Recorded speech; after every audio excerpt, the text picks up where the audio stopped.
What's going on, guys? It's Brandon back here again today for the first BFR of the regular season. And wow, all I can say is wow. For the first time in 3 years, it felt really good to win. 2020 playoffs was the last time I was genuinely rooting for the Hawks to win games. And it feels good to have them win again, have them root for them winning. Of course, going into the season, I was conflicted.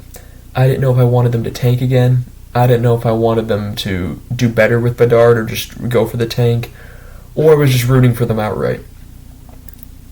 I think I made my decision for rooting for them outright, but I'm not going to be mad if things fall apart. The goal from now on is to get better and better every year. We shouldn't have to be relying on like a superstar draft pick to increase our chances now. We need to build up those the wings on the sides, the defensive pair. We have our number one center. We arguably have our number two center. And Cole Gutman's looking like a pretty good bottom six center, not going to lie. But we'll get there. Game 1 against the Pittsburgh Penguins, I thought I was going to be wearing my James Neal Pittsburgh jersey today. And I'm repping the Hawks jersey. I haven't repped the Hawks jersey in a while. As I said, 2020 was the last time, since it felt good to see them win. 2021, I knew we were going to go, once Bowman committed to the rebuild there, and then we actually did pretty well during that season. We almost made the playoffs in that 2021 season. And then we go out, we get Fleury, we get Seth Jones, and everything bottoms out. I'm rooting for them to lose once again. And then last year was all about the tank for Bedard, and here we are now, Game 1 of the regular season of the 2023-24. 4 seasons since that last time I wanted them to win a playoff game. Here we are. So Game 1 against the Pittsburgh Penguins in Pittsburgh was played at 7 p.m. October 10th. It was the second game of a triple header on ESPN to kick off the season. Speaking of which, the season, I watched all 3 games. We had, before I get into the Hawks game, we'll start with Tampa and Nashville. Nashville was lucky to be in that game. I can't, aside from a few good plays and Jonas Johansson in net for Tampa, only reason that game was 5-3. UC Saros was good, but Tampa missed it. Tampa could have won 10-3. They ended up winning 5-3. They missed the net a ton. Of course, my boy Brandon Hagel getting that penalty shot goal was sweet. Yeah. So Tampa, Nashville, it was a very exciting game. I'll give it that. It was a very exciting game to kick off the start of the season. The Hawks game was a bit less exciting, and then the Vegas-Seattle game, I felt like I stayed up till 1 a.m. watching that one, and I had school this morning, so that was just a fun wake-up. I got 4 hours of sleep, and I was a bit drowsy this morning. But anyway, we're going into the Hawks game. Bedard had 2 things happen with Bedard. Bedard and Korchinski get the rookie skate first ever games, and all the hype's around Bedard. It's getting to the point where it's getting crazy, and that I think Korchinski deserves some love. I'm a big fan of Korchinski, and Bedard, of course, is the superstar. He's the guy you build around. He's the face, possibly for the future of the league. But right now, it should be Bedard and Korchinski, the Kane and Keith, if you will, of the rebuild. And he could, by scoring a point, he could become the second youngest Blackhawk to ever get a point in their NHL debut. Of course, number 1 was Eddie Olczyk, who was the youngest. Bedard would get that point, which is he's a point-a-game player. So we'll get into that. And Bedard was possibly fined before the game. The announcers were bringing up before the game starts for not wearing a helmet during warm-ups. I am 100% sure the Hawks would have paid off the fine. They said, "Go out there, kid, do your stuff." And I'm pretty sure that's why. Like, I'm not worried about it. Who cares? The lines for the season, according to what the line showcased. On the first line, you had Taylor Hall, Connor Bedard, Ryan Donato. The second line was Tyler Johnson, Lucas Reichel, Taylor Radish. I was surprised Johnson was on that second line. Not too surprised. Nick Foligno, Jason Dickinson, and Corey Perry, who proved to be one of the best lines of the night. And some veteran presence there. Boris Kachuk, Cole Gutman, and Andreas Athanasiou on the fourth line. Athanasiou on the fourth line was mind-boggling to me because he was hardly out there. He was one of our best players last season. And he's got the speed, he's got the skill, and I think he should probably be where Tyler Johnson is. Move Johnson to where maybe where Dickinson is and move Dickinson down in the lineup to the wing on the fourth line. But Dickinson, Perry, and Foligno looked good out there last night, so I'm not complaining. The D pairs. First pair was Vlasic and Seth Jones. Second pair was Korchinski and Murphy. Third pair was Tenorti and Kaiser. So 3 young defensemen in there.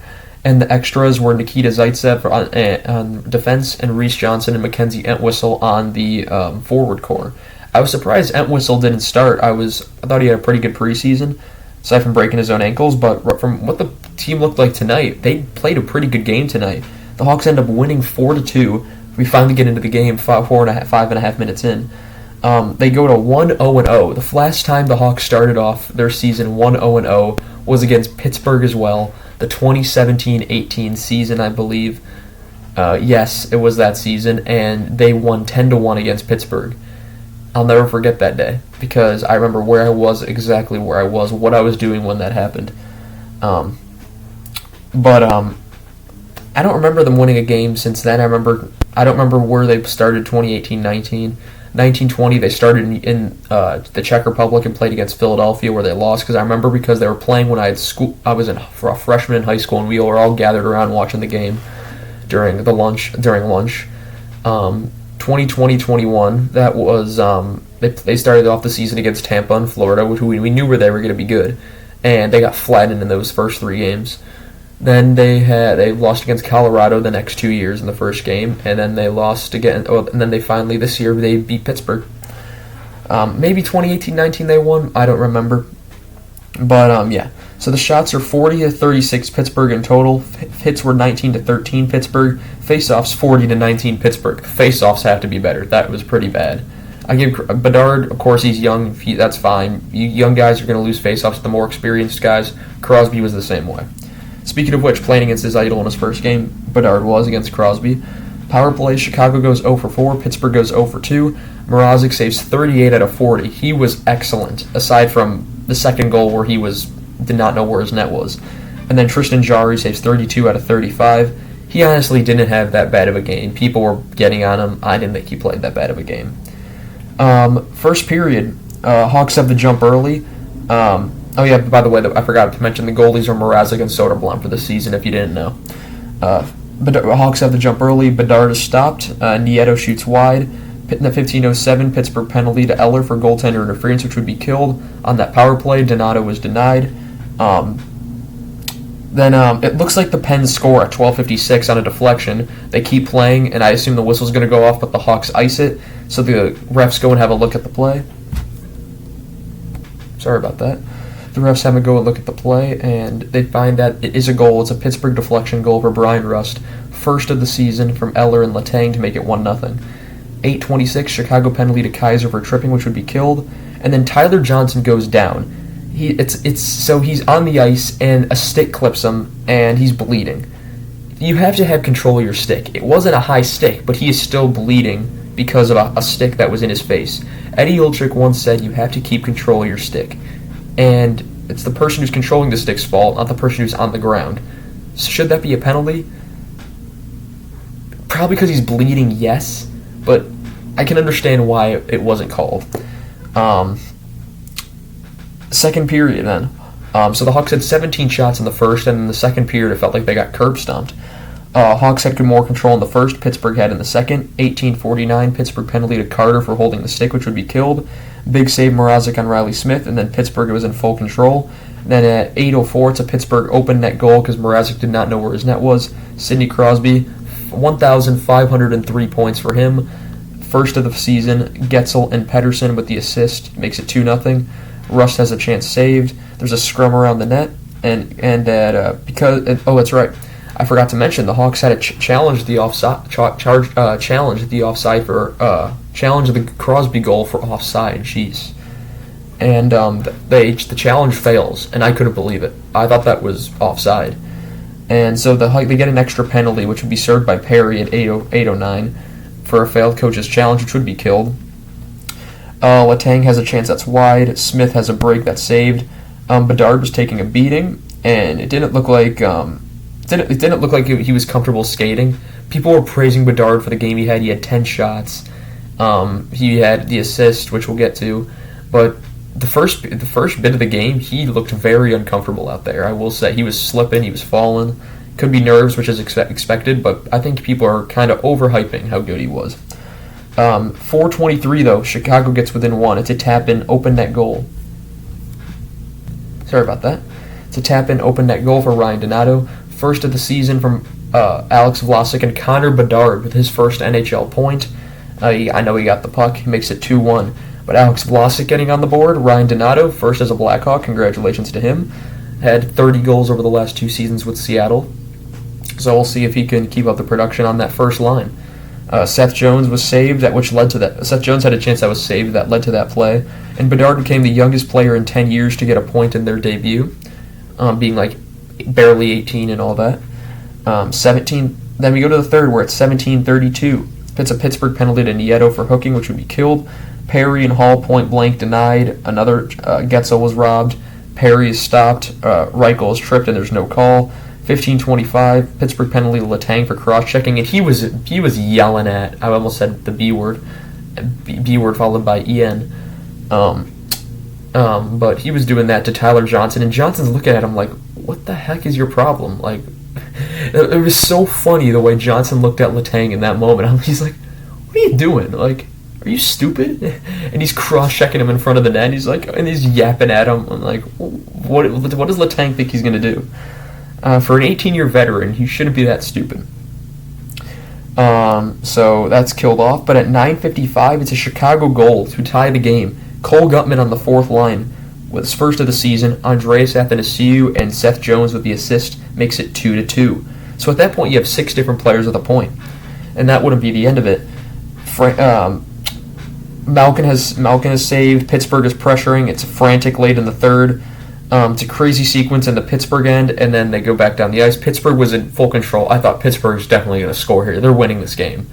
And at this point, I really did not know whether I was rooting for them to win or not. But then at 4:31, coming down the ice, it's a one-timer goal from Chicago's Jason Dickinson, first of the season from Perry and Foligno to make it 3-2. Great play. Dickinson barely gets it off on the one-timer, but when he gets it off, it's perfect. And the Hawks have the lead, and the crowd is silent, and they are shook. This is not supposed to be happening. The Hawks are supposed to stink. The Chicago Blackhawks are not supposed to be a good team. So Pittsburgh continues to pressure. Raquel reshoots. Then there's a sequence where Raquel decided to be an idiot and shot the puck at Mrazek 3 seconds after an offside whistle. The whole team went after him. And I was like, okay, I can understand if you're about a second at most, like you shoot late, but 3 seconds and then you shoot at Mrazek, who just casually makes the save. I mean, I never understood why you go after the guy, but that was pretty stupid on Raquel's part. Now knowing that, you know that's going to happen. Pittsburgh pulls the goalie at 2:33, and at 1:27, Foligno makes a nice play down the ice. He dumps it in.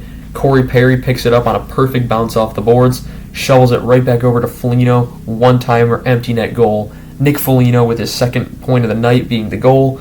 Corey Perry, 2 assists. Who would have thought that Nick Foligno and Corey Perry would be the Blackhawks' leading goal scorers after Game 1? Or not point scorers. But that makes the score 4-2, 4 unanswered goals for the Blackhawks. They pull the goalie again, the Hawks aren't able to get the extra empty netter, and Pittsburgh's not able to score. So that concludes your Game 1, 4-2 victory for the Chicago Blackhawks. So, taking a look at the standings, only 6 teams played last night over the course of 3 games. You had Vegas, who beat Seattle 4-1. You had Seattle, who lost to Vegas 4-1. Chicago's atop of the Central Division, winning 4-2. Nashville loses to Tampa 5-3, so they're at the bottom. You have Tampa at the top of the Atlantic for winning 5-3 against Nashville, and you have Pittsburgh at the bottom of the Metropolitan for losing 4-2 to the Blackhawks. So if you want to see the Blackhawks up at the top of the division, in case it doesn't happen the remainder of this year, there you go. Take your screenshots now. Say, hey, at one point or another, we were at the top of the division. And Game 2 of the season is tonight. We have a back-to-back. This time it will be in Boston. We will be visiting the Boston Bruins, and then over the coming week, we'll visit the Montreal Canadiens, Toronto Maple Leafs, and Colorado Avalanche before coming home on the 21st, 10 days from now, and having our home opener against the Vegas Golden Knights. So we'll see how this goes. I've made plans to go to a few games this year, and I'm excited. We got the season off going on the right foot for the first time in ever. They've never been really good on their opening nights, aside from that 10-1 win. But yeah, that's going to be all I have for you guys today. I want to thank you guys so much for watching, and I shall see you guys in the next one, which will probably be tomorrow. Thank you guys for watching. Have a good one.